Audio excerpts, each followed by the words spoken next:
Don't embarrass me, Chloe. Elliot's dad is a federal judge.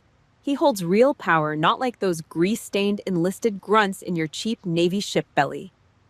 Right in the middle of the Palm Beach elite, my older sister dragged me in front of her future in-laws, slapping on a commercial smile. Everyone meet my little sister. She does paperwork, like a low-level clerk in the Navy. Boring, but at least the government feeds her. A few mocking chuckles rippled through the room. But directly across from us, Elliot's dad, the powerful federal judge, suddenly froze. The champagne flute in his hand tipped. His eyes went wide with absolute shock. Dead silence hit the room as he suddenly stood at rigid attention, snapped his heels together, and respectfully extended his hand to me. "Ma'am, it is an absolute honor to see you again." Before I tell you exactly how their masks shattered into a million pieces, let me know where you're watching from in the comments. Hit that like button and subscribe if you've ever been trampled by your own family just to feed their ridiculous egos.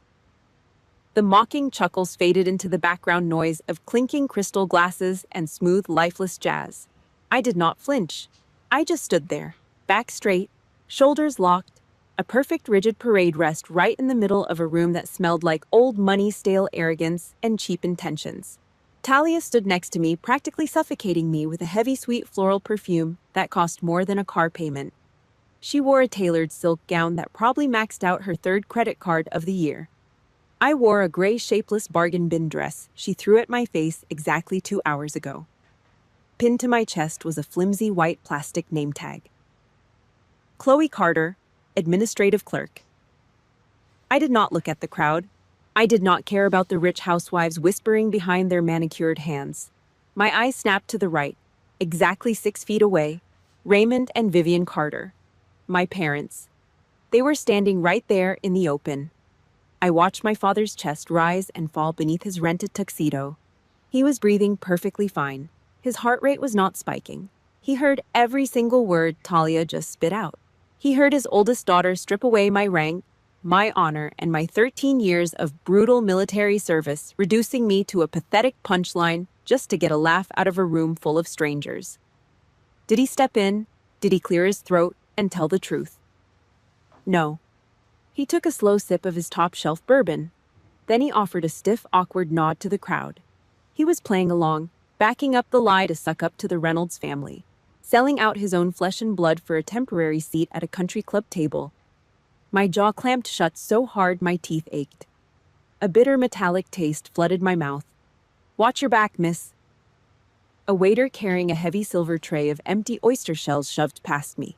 His elbow clipped my shoulder hard.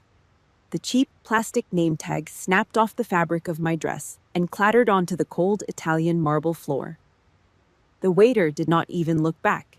He just kept walking. I crouched down. My fingers brushed the freezing stone. I picked up the piece of plastic. As I stood back up, my right thumb instinctively ran over the jagged edge of the pin. The skin there was thick, dead. A heavy yellowish callus built from years of dragging the steel slide and pulling the trigger of a service pistol. I stared at the word clerk. For a split second, the classical music in the room completely drowned out. I heard the deafening, bone-rattling roar of a Navy destroyer's engine room. I tasted the dry, chalky grit of old combat rations stuck in the back of my throat. I felt the suffocating 110-degree heat of a concrete bunker in the Middle East pressing down on my lungs. 13 years. I traded my youth for blood money. I hoarded every single cent of my hazard pay. I lived like a ghost, dumping my paychecks straight into index funds while I slept on hard steel racks with one eye open. And Talia. She spent her 20s drowning in bank overdraft fees, buying $500 shoes to impress people who would not spit on her if she were on fire. Yet here I was, the grunt, the embarrassment, the stain on the family portrait. I squeezed the plastic badge in my fist. The sharp metal pin dug deep into my palm. It did not hurt. You cannot hurt a nerve that is already dead. The party finally started to thin out. Guests drifted toward the outdoor terrace to smoke cigars and talk about golf. I turned toward the exit. I was done playing the prop. Before I could take 3 steps, a hand clamped down hard on my bicep. Sharp acrylic nails dug violently into my skin. Not so fast. Vivian, my mother.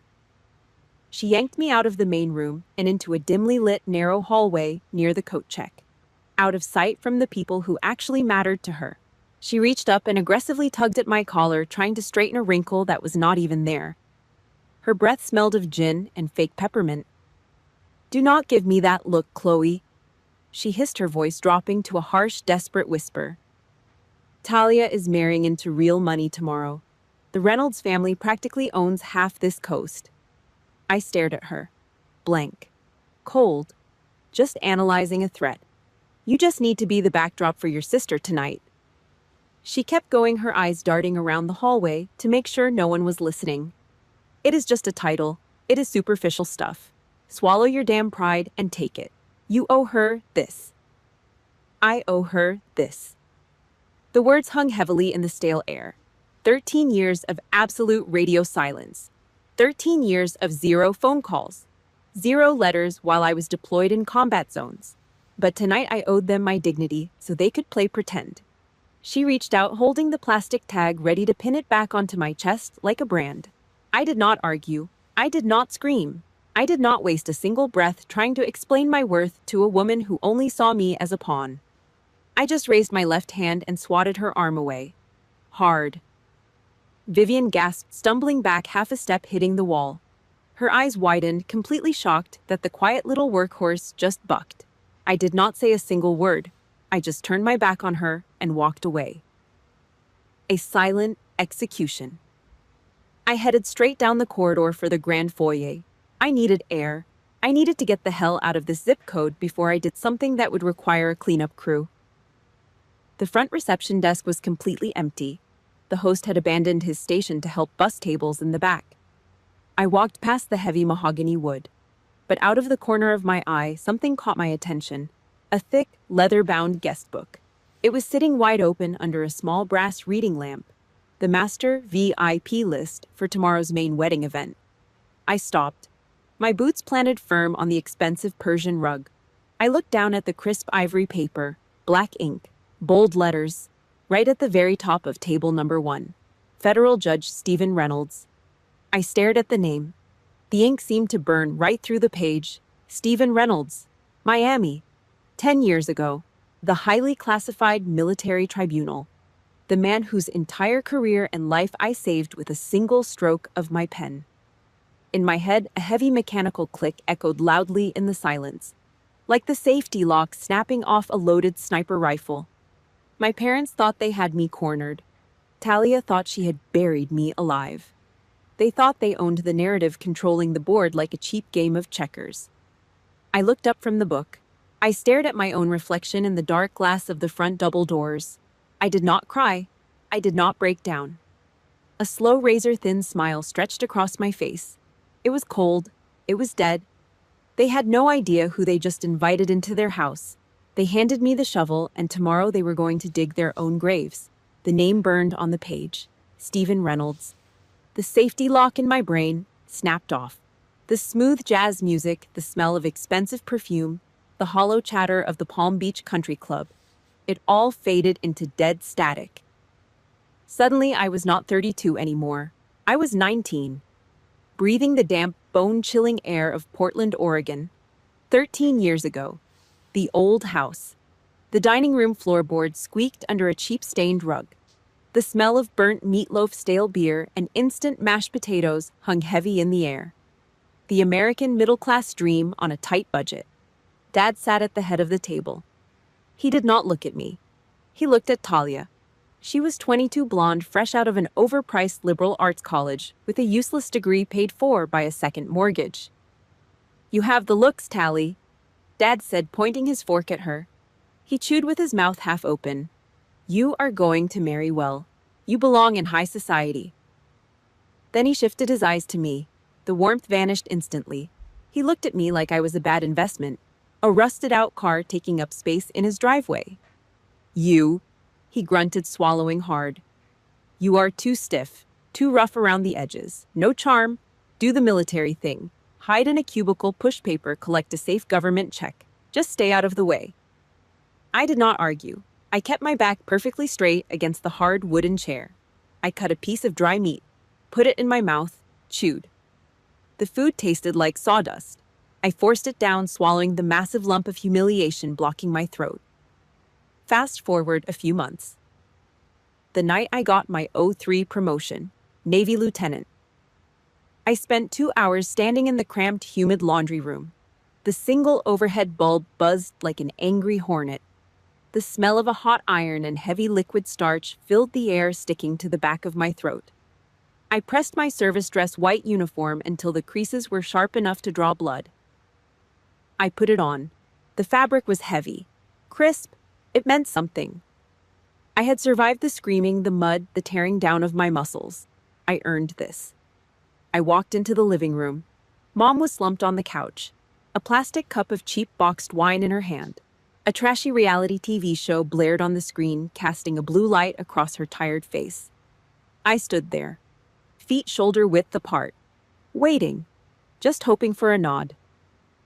A smile, a hand reaching out to touch my shoulder. She squinted, not at my rank pins, not at my face. "Move, Chloe," she snapped. Her voice was raspy from cheap cigarettes. "That white shirt is glaring on the TV screen. It hurts my eyes." She waved her hand dismissively, like I was a stray dog blocking her view. Talia walked in from the kitchen holding a diet soda. She stopped. Her eyes raked up and down my uniform. A slow, disgusted sneer curled her lips. "You look pathetic," she hissed. Her voice was venom pure and unfiltered, wearing that stiff, cheap fabric like it actually means something. "You make this family look desperate, Chloe. You are never going to sit at the same table as people with real influence. You are just the help." I looked at my mother. She took another sip of her wine. She did not defend me. I looked at my father in his recliner. He turned the page of his newspaper. Silence. Their silence was the judge, jury, and executioner. It was a life sentence. I was the scapegoat. Talia was the golden calf. I did not scream. I turned around and walked back to my room. I took off the service dress whites. I did not hang them up. I folded them. Sharp, tight, perfect squares. Every movement was mechanical. Dead. 3 a.m.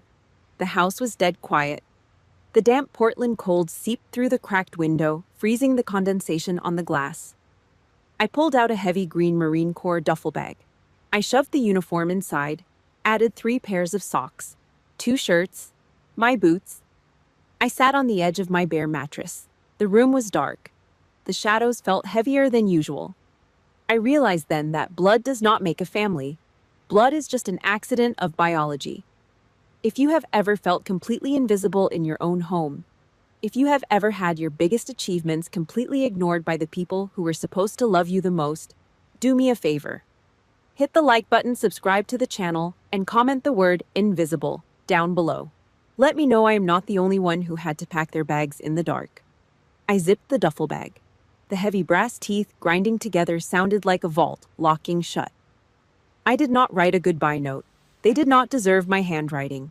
I threw the heavy bag over my shoulder. The rough canvas dug hard into my collarbone. I walked out the front door. The rusty hinges whined slightly, but the house did not wake up. I stepped onto the wet, cracked concrete of the driveway. The gravel crunched under my boots. The freezing air hit my face. I pulled the door shut behind me. Click. The house was empty to me now. If no one in that house would acknowledge my existence, I would knight myself. I would build my own empire in the dirt. I walked into the freezing fog, disappearing into the dark. I had $0 in my pocket and a one-way ticket to a war zone. But hell was a whole lot better than being a ghost in your own home. And I did survive. But exactly how I dragged myself out of that trench, that is a completely different kind of war. 13 years is a long time to live on a knife edge. I did not go to college frat parties. I did not buy $500 shoes on maxed-out credit cards. I spent my 20s eating chalky, vacuum-sealed rations in the back of cramped military transport planes.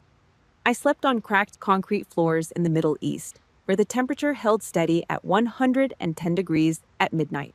The air always tasted like diesel exhaust and burning sand. Every time the enemy mortars hit the perimeter, the ground shook violently, rattling the fillings in my teeth. The heat, baked into my skin. The dust coated my lungs. Mail call was a cruel joke. The other grunts gathered around the Humvees, tearing open care packages, letters, shitty baked goods from their mothers. I got nothing. Zero. Not a single piece of mail from Portland, Oregon. Not one text message. My parents never called. Talia never checked to see if I was dead or alive. To them, I was out of sight, out of mind. A low-level paper pusher. The family embarrassment hiding in a uniform. Let them think that. Every month, my combat pay hit my account. Hazard pay. Imminent danger pay. Separation allowance. I took every single bloody cent and shoved it straight into S&P 500 index funds. Vanguard, Fidelity. I drove a beat-up 10-year-old Honda Civic with a grinding transmission. I bought plain clothes from discount store clearance racks. I bled, I sweat, I survived, and I compounded my interest. Fast forward to the present. Just a few days before the Palm Beach wedding disaster. Naval Station Norfolk, the largest naval base on the planet. I sat behind a massive elevated oak desk. The industrial air conditioning hummed constantly, freezing the sweat on the back of my neck. I wore the heavy black robe. I did not just push paper. I was a judge advocate general, a military judge. Commander Chloe Carter. A disgraced Navy captain stood on the floor in front of me. 2 decades of decorated service. He thought he was untouchable. He skimmed defense contracts to fund a sick gambling habit. Now he stood at rigid attention, his face ash-pale sweat beading on his forehead and dripping onto his perfectly pressed collar. I picked up my heavy steel fountain pen. The courtroom was dead silent. I did not yell. I did not give a self-righteous lecture about duty. You broke the oath, I said. My voice was flat. Cold rock hitting a steel floor. I signed my name at the bottom of the federal warrant. The sharp scratch of the metal nib echoed off the dark wood paneling. With one single stroke of ink, I stripped him of his command. I ended his federal pension. I sent him to Fort Leavenworth, maximum security for 5 hard years. The military police grabbed his arms. He dragged his feet across the polished floor. The heavy oak doors slammed shut behind him. Thousands of lives. Billions in federal defense budgets. The stroke of my pen controlled it all. The family back in Portland thought I was fetching cheap coffee for petty officers. They had absolutely no idea they were related to a grim reaper in a black robe. The courtroom cleared out. I took off the heavy robe and draped it over the back of my leather chair. I sat alone at my desk. No entourage, no sycophants kissing the ring. I reached into my canvas bag and pulled out a cheap plastic Tupperware container, leftover penny pasta and watery canned tomato sauce. I popped the lid off. The food was cold. I ate it anyway. The plastic fork scraped loudly against the bottom of the container. With my left hand, I unlocked my phone. I opened my banking application. Face ID scanned. The screen loaded in the dark room. I stared at the net worth total. 7 figures. A very heavy, very aggressive 7 figures. It was a number that would make Raymond Carter choke on his cheap bourbon. It was more liquid cash than Talia would ever see in her entire life, even if she married a dozen rich men. It was blood money turned into an ironclad financial empire. I did not feel the need to buy a Rolex. I did not need a European sports car. Real power does not need to scream for attention on social media. Real power eats cold pasta in silence and watches the interest accrue. I closed the app. The screen went black. Heavy combat boots hit the floor outside my office. The door clicked open. My bailiff walked in. He dropped a thick, red-banded manila folder right on the center of my desk. A classified routing sheet sat on top. "New orders, Commander," he said, keeping his eyes fixed straight ahead. I pushed the plastic Tupperware aside. I broke the wax seal and flipped open the heavy cardstock cover. Department of Defense. A massive contractor fraud case. Millions of dollars missing from a naval shipyard budget. They needed a judge with a reputation for zero mercy. They needed a butcher to cut the fat. Location, Miami, Florida. I traced the word Miami with my scarred thumb. Miami. Just a 2-hour drive from Palm Beach, from Talia. From the high society wedding she had been threatening me to attend for the past 6 months. Flight leaves at 0600 tomorrow, the bailiff added. Understood, I said. He stepped out and closed the heavy door. I stacked the classified documents. I slid them into my steel-reinforced Halliburton briefcase. I snapped the heavy brass latches shut. The sharp metallic click echoed in the quiet room. 13 years I stayed in the shadows. I built my fortress out of dirt cordite and compound interest. Now the military was sending me down south, right into the backyard of the people who threw me away like garbage. I spun the combination lock on my briefcase. I grabbed the handle. I was heading to Miami. Miami. The Wilkie D. Ferguson Jr. United States Courthouse. The central air conditioning blasted through the massive federal building, freezing the sweat on the back of my neck. I stood at the podium in my service uniform. The fabric was stiff, sharp. The brass buttons caught the harsh fluorescent light overhead. A federal oversight committee sat elevated behind a massive mahogany bench. I was tearing down a multi-million-dollar defense contract fraud case, piece by piece. Cold, hard, undeniable facts. I did not use filler words. I did not hesitate. The room was dead silent. Nobody interrupted me. Right in the center chair sat Judge Stephen Reynolds, federal judge, former Navy surface warfare officer, an absolute powerhouse in the Southern District. He leaned forward, resting his chin on his steepled fingers.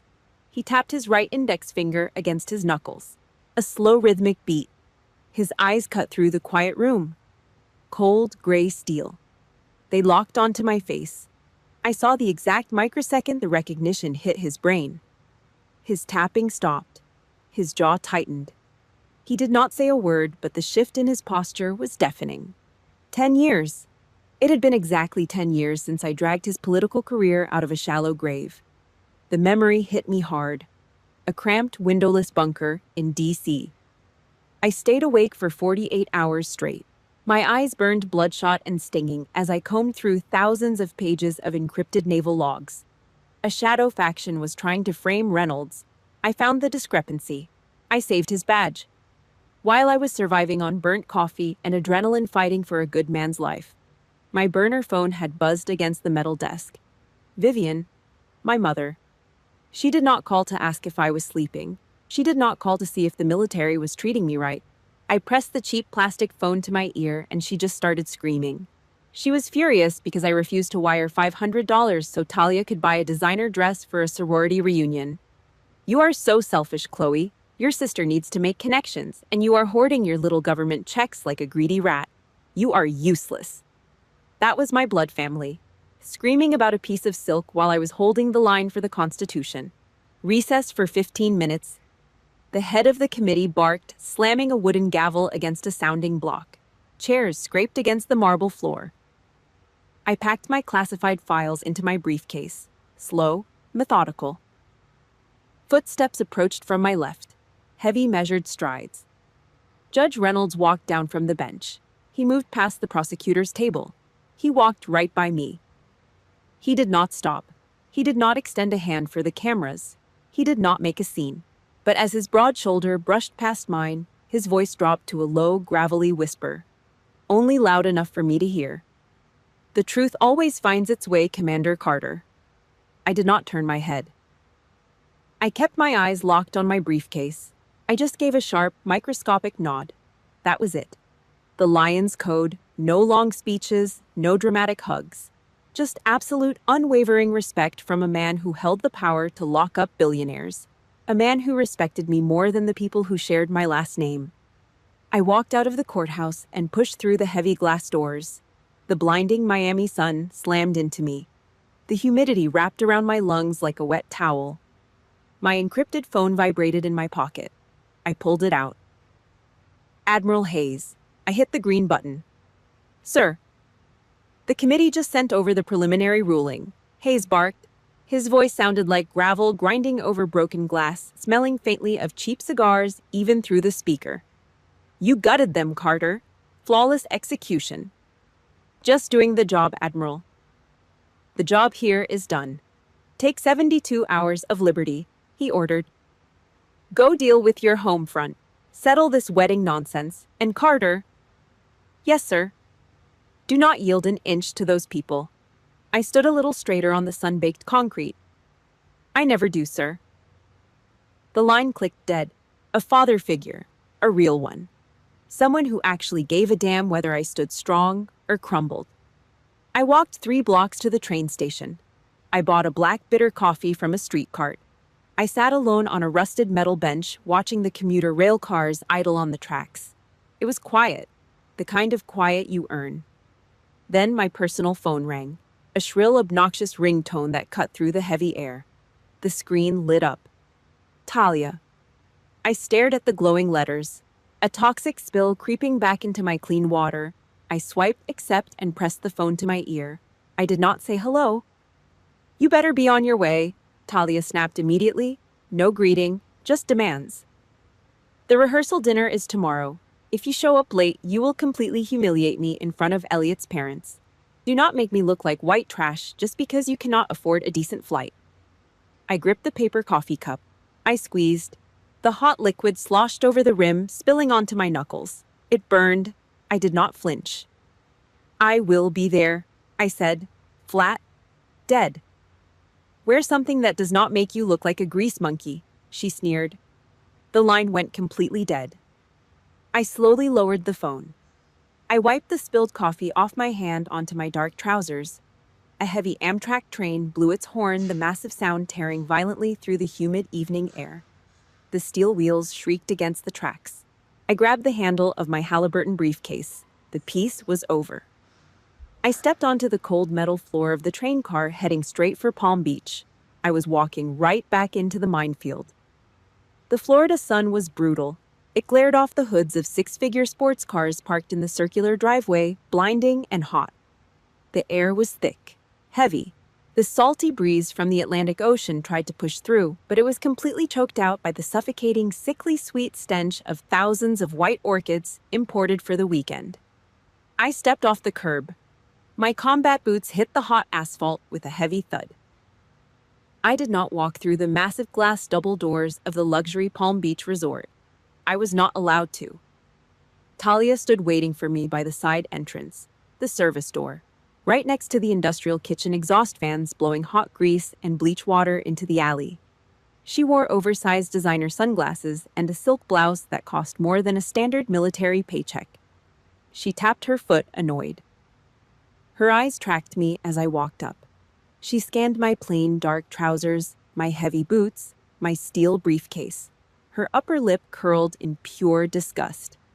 Go through this door, she snapped, pointing a manicured acrylic nail at the rusted metal frame behind her. I am not letting Elliot's family see your cheap grunt attitude dragging through the main lobby. I stopped. The heavy hum of the exhaust fan buzzed in my ears. I looked at the side door, then I looked at her. Before I could speak, the metal door squealed open. Raymond and Vivian Carter stepped out into the alley. My parents, they looked ridiculous. Dad was sweating heavily through the stiff collar of a rented linen suit. He was rubbing his hands together, his eyes darting around the alley like he had just pulled off a bank heist. He was riding high on the fumes of someone else's wealth. This is it, Dad muttered, practically vibrating with nervous energy. He wiped the sweat off his forehead with the back of his hand. The Reynolds family. This is a whole new level for us, Vivian. Real status. Nobody back in Portland is going to believe this. He completely ignored the fact that his youngest daughter was standing right in front of him, holding a briefcase packed with classified federal defense files. To him, I was just a prop, a nuisance. Mom adjusted her heavy pearl necklace. She shot me a hard, warning glare. Do not ruin this, Chloe, she ordered. Her voice was thin and sharp. We finally have a foot in the door with people who actually matter. Just blend in, know your place. I looked at the 3 of them, a family built entirely on a foundation of maxed-out credit cards, overdue car payments, and cheap illusions. They were playing dress-up in a world that would chew them up and spit them out the second the money ran dry. I tightened my grip on the handle of my briefcase. The metal dug into my calluses. I locked eyes with my father. Is status measured by the credit card debt you are hiding, Dad? I asked. My voice was dead flat, no anger, just a surgical strike. Or is it just measured by the lies you tell to get into the building? Raymond stopped rubbing his hands. His jaw dropped slightly. A dark, ugly flush of red crept up his thick neck, staining his cheeks. He opened his mouth to bark back, but nothing came out. The truth hit him right in the chest. He broke eye contact, swallowed hard, and looked away, pretending to check his knockoff watch. Talia stepped into my space. The heavy smell of her perfume hit the back of my throat. She reached into a high-end retail shopping bag resting on a dirty service cart. She pulled out a wad of fabric and shoved it hard against my chest. I caught it instinctively. It was a dress, ash gray, dull, lifeless. The kind of cheap, shapeless fabric you put on a mannequin you want people to completely ignore. "You wear this," Talia hissed, her face inches from mine. "I am the main character this weekend. You are nothing. You keep your mouth shut, you stand in the back corner of the room, and you do not speak unless spoken to. Do not try to steal my spotlight with your pathetic, depressing life." I stood perfectly still. The hot kitchen exhaust blew across my face. I looked down at the gray fabric in my hands. "Know your place. Stand in the corner. You are nothing." 13 years of biting my tongue. 13 years of shrinking myself down so this parasite of a sister could feel massive.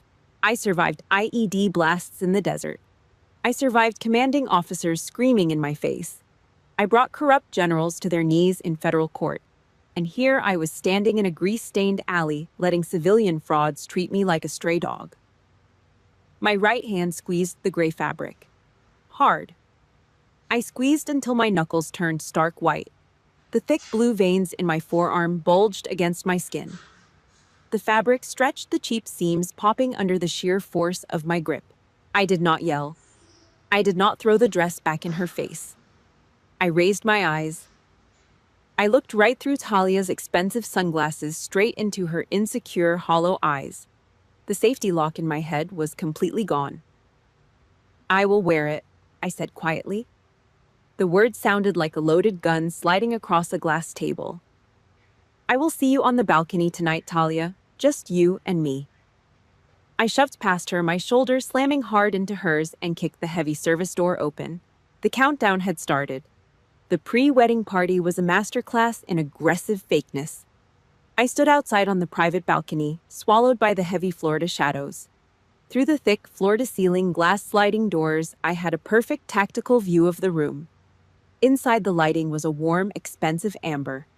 Waiters in crisp white shirts floated through the crowd carrying silver trays of caviar and champagne. Elliot, the groom, stood near the brass-trimmed bar. He looked exhausted. He kept rubbing the back of his neck while Talia hung off his arm, laughing a little too loud at a joke a state senator just told. Elliot was a decent guy. You could see it in his posture. He had a solid moral compass, but he was completely blind. He was buying the illusion. He thought he was marrying a sweet, sophisticated woman from a respectable, hard-working family. He was marrying a parasite. I leaned my hip against the cold stone railing. The Atlantic breeze whipped off the ocean, cutting through the humid air and whistling sharply through the cracks in the glass doors. I crossed my arms. The cheap gray fabric of the dress Talia forced me to wear scratched against my skin like fine sandpaper. I didn't care. The drab gray let me blend into the dark. It let me watch the enemy lines. The heavy glass door suddenly slid open on its metal tracks, with a dull, grinding scrape. Talia stepped out into the dark. She stumbled slightly, her designer high heel catching the metal lip of the door frame. She caught herself gripping the heavy brass door handle. In her other hand, a nearly empty martini glass tilted dangerously. The thick ice cubes smashed aggressively against the crystal. She kicked the door shut behind her. The loud bass of the party inside was instantly muted. She turned her head, her eyes narrowing as they adjusted to the dim light. They locked onto me, standing in the corner. "There you are." She slurred, her upper lip curling. She shoved off the door and took 2 unsteady steps toward me. The heavy smell of gin and expensive floral hairspray hit my face before she did. "You are always hiding," she spat. "Just lurking in the corners like some pathetic creep. It makes my skin crawl." I didn't move a muscle. I just kept my breathing slow. Even, 60 beats per minute. "You know exactly why you ran off to the military," Talia sneered, leaning in closer. Her eyes were glassy and unfocused, but the venom dripping from her words was pure. "Because you are a coward. You put on a stiff uniform so you could hide the fact that you are completely useless out here in the real world. You make me sick, Chloe. Your whole depressed, tragic act is just dragging my night down. It was a textbook move. Deny, attack, reverse, victim, and offender. She shoved me into a gray sack, banished me to the shadows so she could shine, and now I was the one ruining her night just by breathing the same air. 13 years of running away. 13 years of biting my tongue to keep the peace. It didn't buy me an ounce of respect. It just fed the monster. I uncrossed my arms. I let my hands drop to my sides. I took one slow, deliberate step forward. Talia actually flinched. Just a tiny, involuntary twitch in her left shoulder, but I saw it.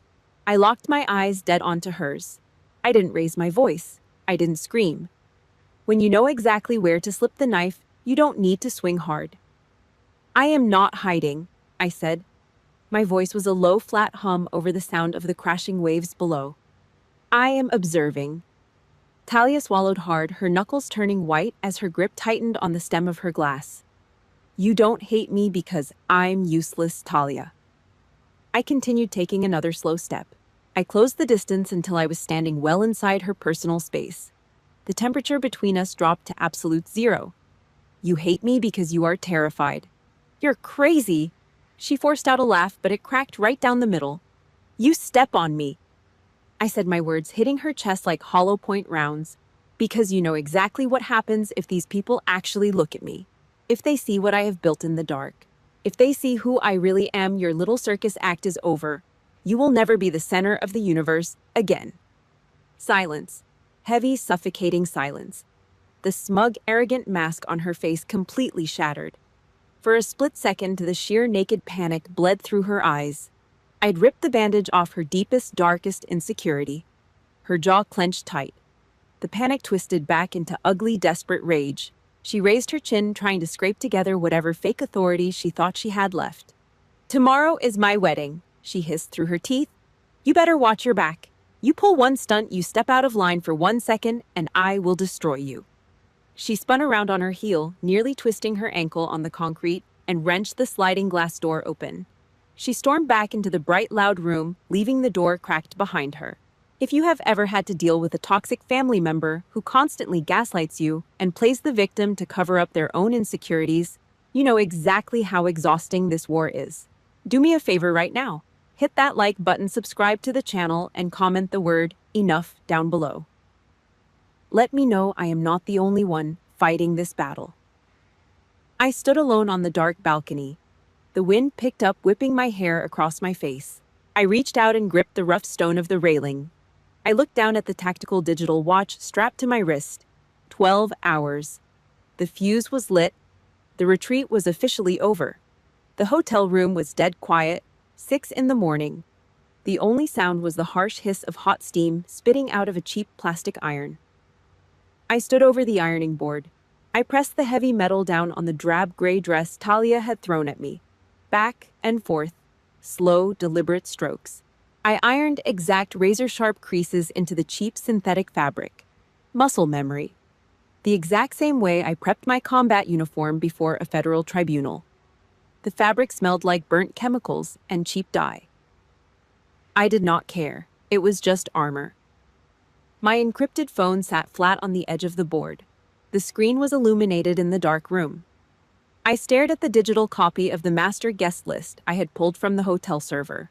One name, printed in bold. Federal Judge Stephen Reynolds.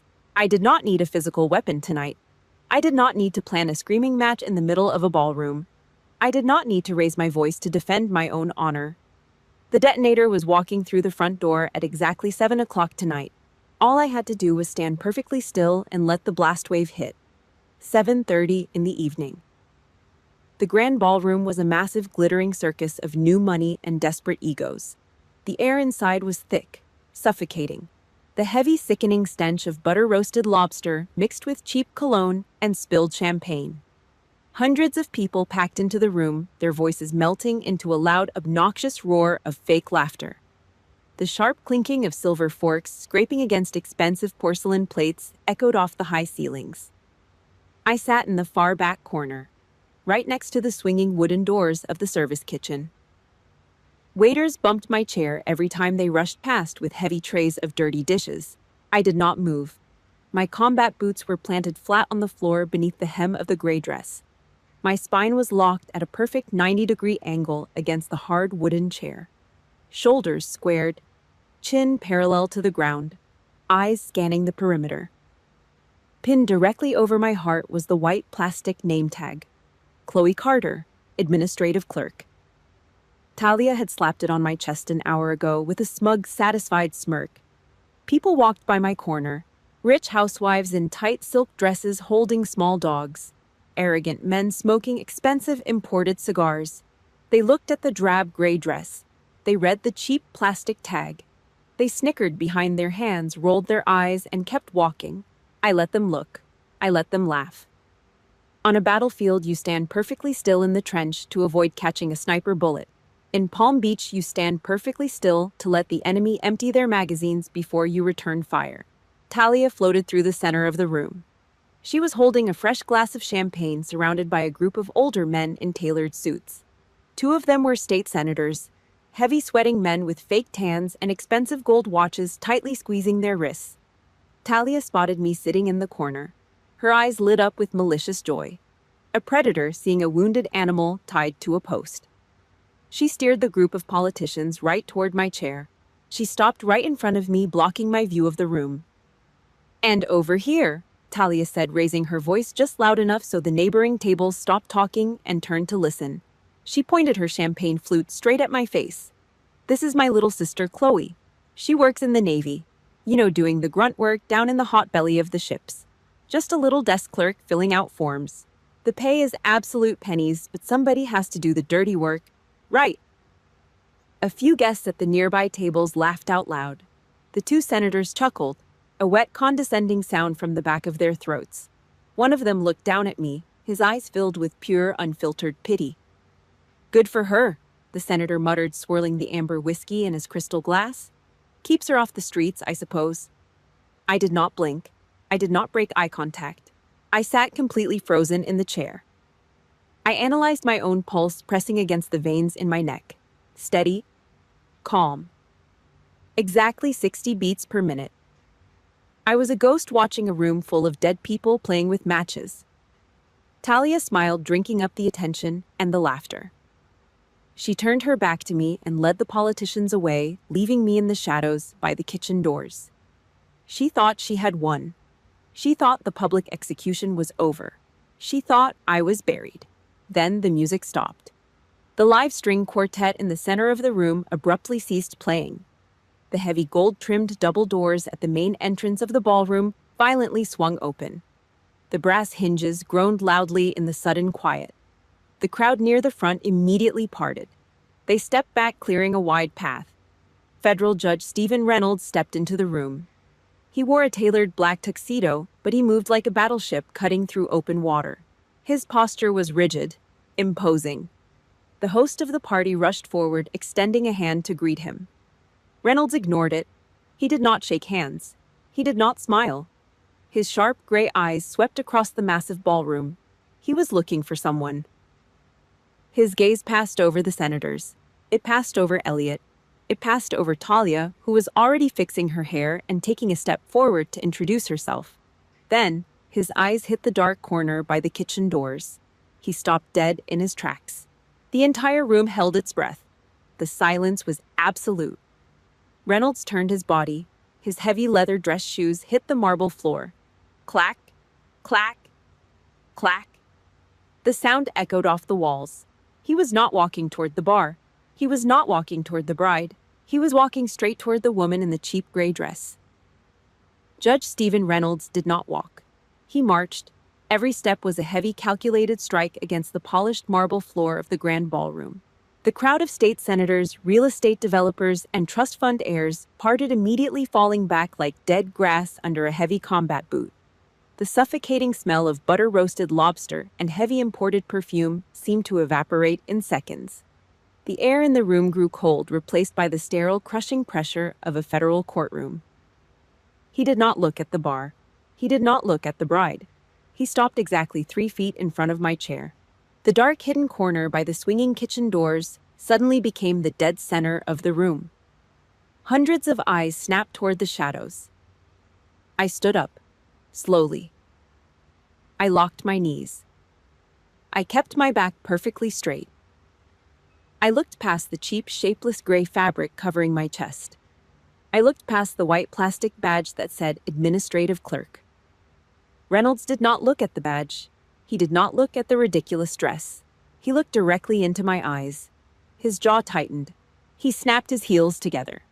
The loud, sharp crack of leather hitting leather echoed violently off the high, gold-trimmed ceiling. He raised his right hand flat and tight, cutting a sharp angle to his brow. A perfect textbook military salute, right in the middle of a Palm Beach country club. The string quartet in the center of the ballroom completely stopped playing. The lead violinist lowered his bow, his mouth slightly open. The silence that followed was suffocating, heavy, a total vacuum. Reynolds dropped the salute and extended his right hand, a gesture of absolute, unyielding respect among equals. "It is an absolute honor to see you again, Commander Carter," Reynolds said. His voice was not loud, but it carried the heavy, undeniable weight of federal authority. It cut through the silent room like a combat blade. I reached out. I gripped his hand. Firm, dry. The thick calluses on my thumb scraped against his palm. "The honor is mine, your honor," I said. My voice was completely flat. No gloating, no smile. Just two soldiers acknowledging the blood left in the dirt. Crash! The sudden sound of shattering crystal ripped through the dead silence. 10 feet away, Talia stood completely frozen. Her mouth was slightly open. The stem of her expensive champagne flute had slipped right through her manicured fingers. The heavy crystal shattered violently against the hard marble floor. Bright amber liquid splashed across the toes of her $500 heels and soaked deep into the edge of a priceless Persian rug. She did not even blink. Her eyes darted frantically between Reynolds and me. Her brain was misfiring desperately, trying to compute the impossible data standing right in front of her. The narcissistic collapse was happening in real time. Her carefully constructed reality was breaking apart piece by piece. "You," Talia stammered. Her voice cracked, sounding small and pathetic. She took a clumsy, uneven step forward. "You must be joking. You have the wrong person, Judge Reynolds. She is just a clerk. She does paperwork. She is nobody." Reynolds slowly turned his head. He looked at Talia. He did not see a blushing bride. He saw a civilian nuisance. His gray eyes turned to absolute ice. "I do not joke about military honor, young lady," Reynolds said. The words ground together like heavy granite stones. "And I certainly do not joke about the woman who single-handedly brought down a corrupt command to save the integrity of this country." He took a half step toward Talia. The sheer overwhelming force of his presence pushed her back. "She is not a clerk." Reynolds continued, his voice echoing in the dead quiet. "She is a judge advocate general, a supreme military judge. She holds the power to strip generals of their freedom. She is a sworn defender of the Constitution." Reynolds paused, letting the heavy silence choke her. "You should mind your tone when you speak to a superior officer." In the background, I heard a sharp, ragged gasp. I looked over the heads of the crowd. Raymond and Vivian Carter, my parents. Dad was gripping the edge of a high cocktail table so hard his knuckles were stark white. His face was the color of wet ash. The smug, self-satisfied grin he had worn all night was completely erased. Mom was trembling, her hand covering her mouth, her eyes wide with sheer terror. They were staring at me like I was a heavily armed stranger who had just kicked down their front door. They traded me for cheap country club points, and they just realized they sold out a king. Talia could not handle it. The severe public humiliation. The complete destruction of her false narrative. The entire room full of state senators and elites staring at her like she was a delusional, lying fool. Her face twisted into an ugly, desperate mask of rage. She lost total control. She pointed a shaking acrylic nail straight at my face. "You lied to me," Talia screamed. The sound was shrill, echoing horribly off the crystal chandeliers. "You did this on purpose. You hid this just to ruin my weekend. You wanted to humiliate me." She was completely unhinged. The mask was gone. The monster was out in the open. I let go of the judge's hand. I stepped forward. 1 heavy step. 2. I closed the distance until my shadow fell completely over her trembling frame. I looked down at her. The cheap plastic name tag she forced me to wear was still pinned to my chest. It felt like a medal of absolute victory. I did not yell. I did not need to. I spoke in a low, dead whisper that carried straight into her throat, loud enough for the entire front row of guests to hear. I did not lie, I said. The words were heavy, cold iron hitting a concrete floor. You just never asked. 13 years, Talia. 13 years, and not a single one of you ever asked me a single question. Her eyes widened in absolute horror as the truth finally buried her. I turned my back to her, leaving her standing in the puddle of broken glass. The air in the ballroom turned toxic, heavy. It tasted like sour wine, cheap hairspray, and raw panic. Elliot stared at the woman he was supposed to marry in 12 hours. The warm, expensive amber lighting caught the cold sweat breaking out on his forehead. He looked physically ill, like he had just swallowed ground glass. He did not yell. He did not throw his hands up. He just looked completely hollowed out, staring at the monster hiding inside the silk gown. You used your own blood as a prop, Elliot said. His voice was steady, but it shook the foundation of the room. You dragged her through the dirt just to make yourself look taller. Talia scrambled on the wet marble floor. The spilled champagne soaked into her designer dress, staining it dark yellow. She reached out her acrylic nails, clawing at his pant leg. Elliot, wait. She set me up, she is crazy. Elliot set his heavy crystal glass down on a nearby cocktail table. Clink. This wedding is cancelled, he said. He did not hesitate. He pulled his leg away from her grip. I am done. He turned his back. He walked into the crowd. He did not look back. Talia's knees gave out completely. She hit the hard floor with an ugly, heavy thud. She started sobbing. It was not a sad cry. It was a loud, shrill, desperate shriek. The sound of a parasite that just lost its host. The narcissistic collapse was absolute. Nobody rushed to help her up. The state senators, the wealthy developers, the high society housewives, they all just backed away. Disgusted, treating her like a contagious disease. Then came the shuffling of shoes. A desperate dragging sound against the polished stone floor. Vivian pushed her way to the front. My mother. Her expensive foundation was smeared under her eyes. She smelled like heavy gin and sheer terror. She reached her hands out toward me. Her fingers were trembling violently. Chloe, she whimpered. Her voice was a wet, jagged whisper. She tried to grab my arm. Chloe, if you had just told us the truth, we could have been so proud of you. I looked down at her shaking hands. Proud. The words scraped against my eardrums like rusted metal on concrete. It was the ultimate insult. A final, unforgivable betrayal. I did not step back. I swung my left arm up and slapped her hands away. It was a sharp, violent smack that echoed over Talia's crying. Vivian gasped, pulling her hands to her chest like she had just touched a burning stove. You are not proud of me, I said. The words were dead. Cold, a surgical strike to the chest. You are proud of a rank. You are proud of a title you can brag about at your pathetic country club dinners. You never gave a damn about the blood it took to earn it. Raymond stepped up next to her. His face was flushed deep red.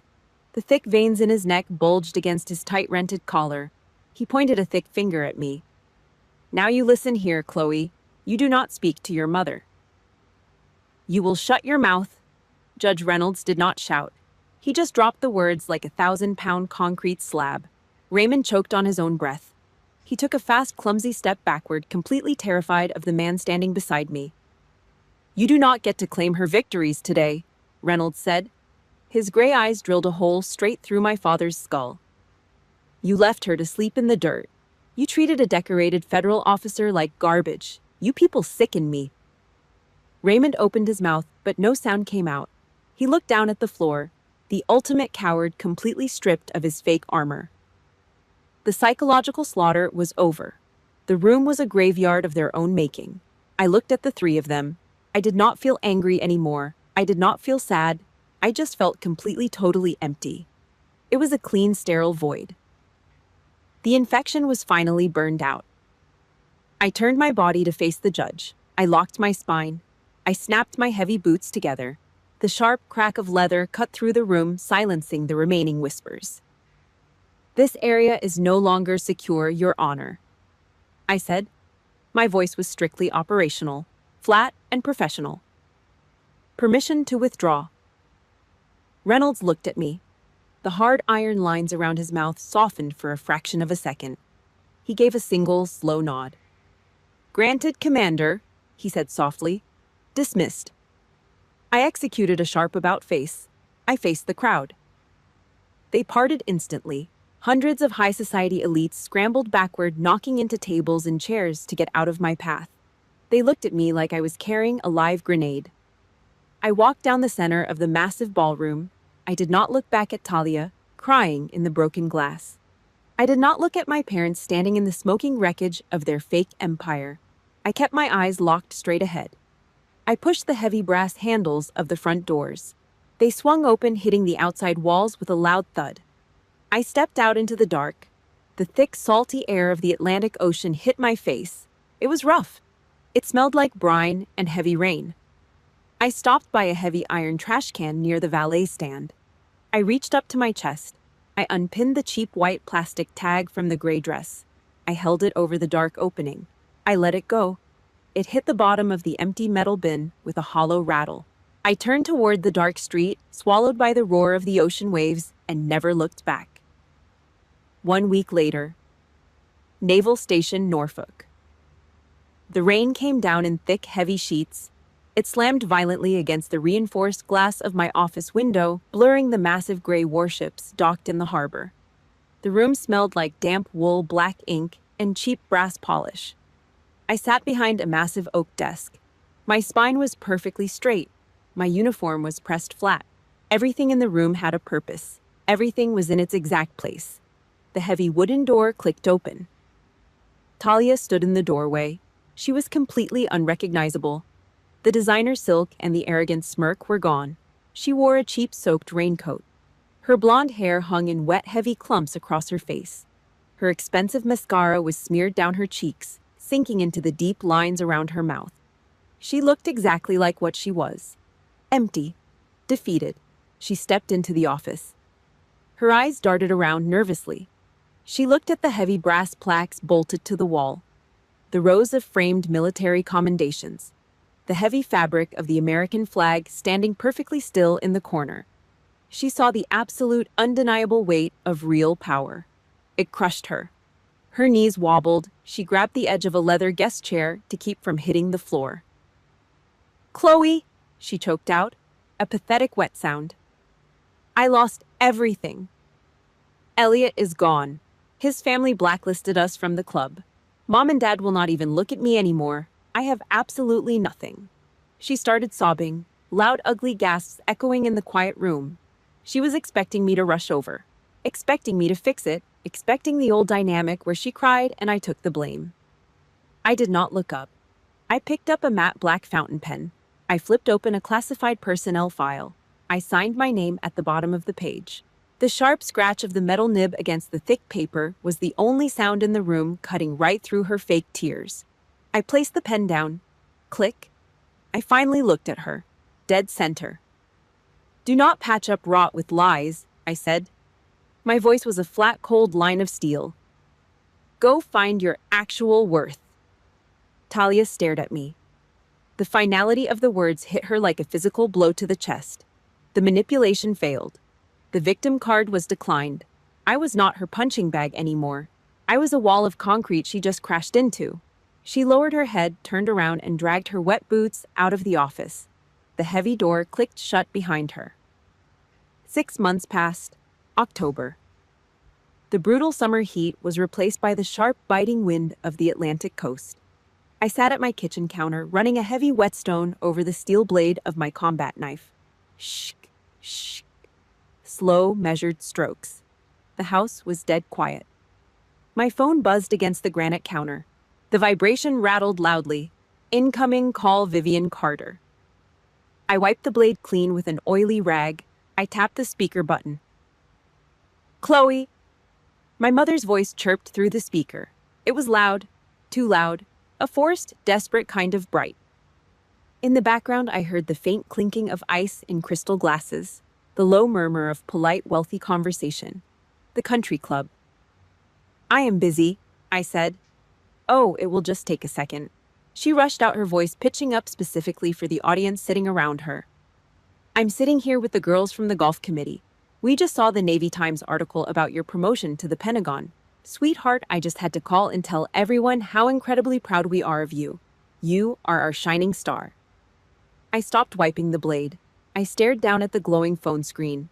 13 years. I bled in the sand. I sat alone in dark rooms. I fought federal corruption. I earned every single stripe on my shoulder. Never a single phone call. Not one. Now she needed a trophy to show off to a bunch of bored housewives with fake tans. I leaned down over the speaker.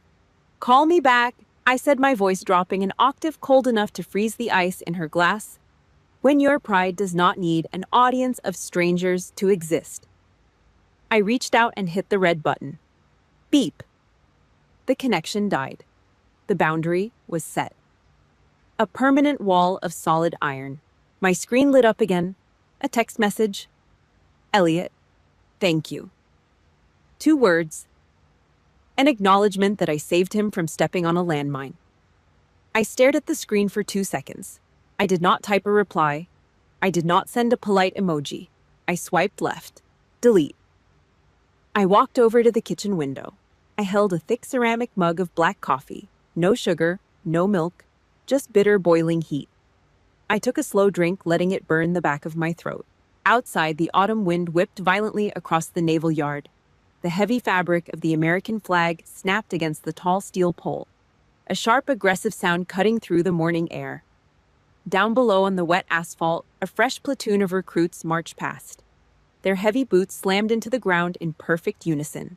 A solid, unstoppable machine. A drill instructor marched alongside them, his voice raw and booming, echoing off the concrete barracks. 1, 2, 3, 4. The rhythm vibrated against the glass. It vibrated deep in my chest. For 13 years, I crouched in a dark, suffocating bunker, waiting for the artillery shells of my own family to stop dropping. I hid in the shadows just to keep them comfortable. Not anymore.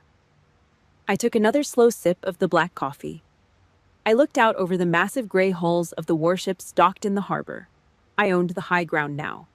The war was officially over. The absolute deafening silence in my mind was the sound of true victory. I set the mug down.